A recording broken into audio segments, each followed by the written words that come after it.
They've mocked celebrities, politicians, and even entire religions, but when South Park sets its sights on you, you better believe it stings. In its latest Scorched Earth episode, the long-running animated juggernaut took direct aim at Meghan Markle's new podcast. And the results weren't just brutal, they were devastating. The satire was razor-sharp, unapologetic, and strikingly accurate, leaving Meghan allegedly fuming behind the scenes, humiliated by how fast her carefully curated media empire is collapsing under its own hypocrisy. This wasn't a parody out of nowhere.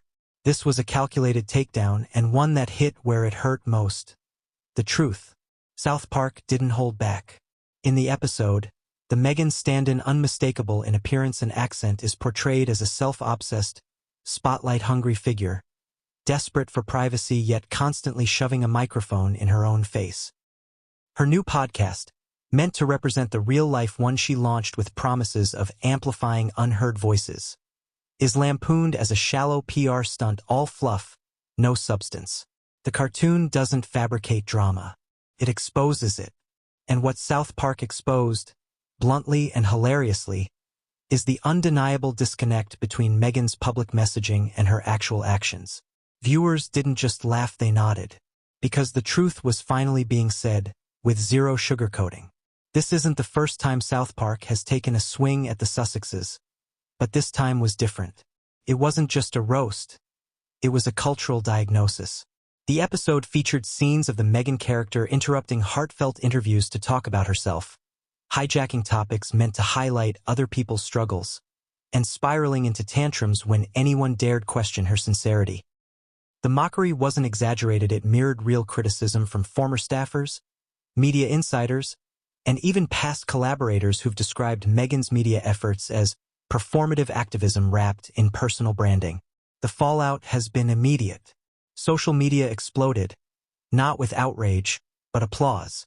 Hashtags mocking the podcast trended worldwide. Even former fans began calling out what they once ignored: the contradiction between Meghan's "we just want peace" narrative and her constant re-entry into the limelight through podcasts, Netflix deals, and staged interviews. The South Park episode gave voice to what many have thought for years, but were too hesitant to say publicly. Meghan Markle isn't misunderstood, she's overexposed, overmanaged, and overestimated. And it got to her.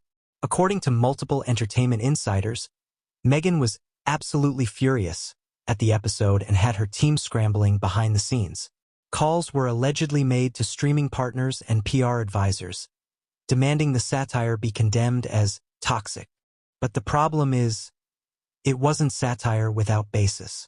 It was a mirror, and she didn't like the reflection. You can't build a media persona on claiming to challenge the system, only to crumble when the system mocks you back.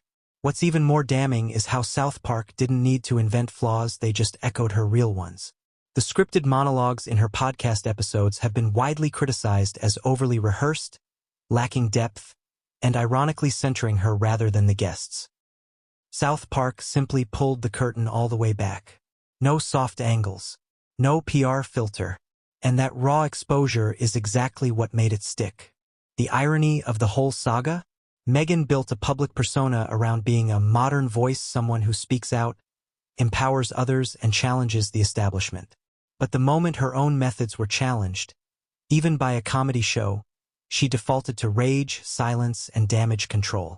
That's not empowerment. That's entitlement. And the audience is noticing.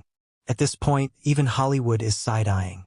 Some insiders now refer to Meghan's media ventures as unsellable, not because she isn't relevant, but because the brand feels toxic, not relatable, not authentic. That's what South Park pierced through, the performative layer. And Meghan's angry reaction only reinforces the very image the show painted. So now the question is, where does she go from here? Because this episode didn't just dent her reputation, it reshaped the public narrative. Meghan isn't the underdog anymore. She's a global brand with billion-dollar partnerships, royal clout, and massive media reach. But South Park just reminded the world that power doesn't equal credibility and influence doesn't protect you from parody. If anything, it invites it. And this time, Meghan didn't walk away with sympathy. She walked away scorched, exposed, and, for once, unable to spin the story her way. Because this wasn't the British tabloids or royal biographers she could easily dismiss as biased. This was South Park, a pop culture juggernaut that skewers everyone.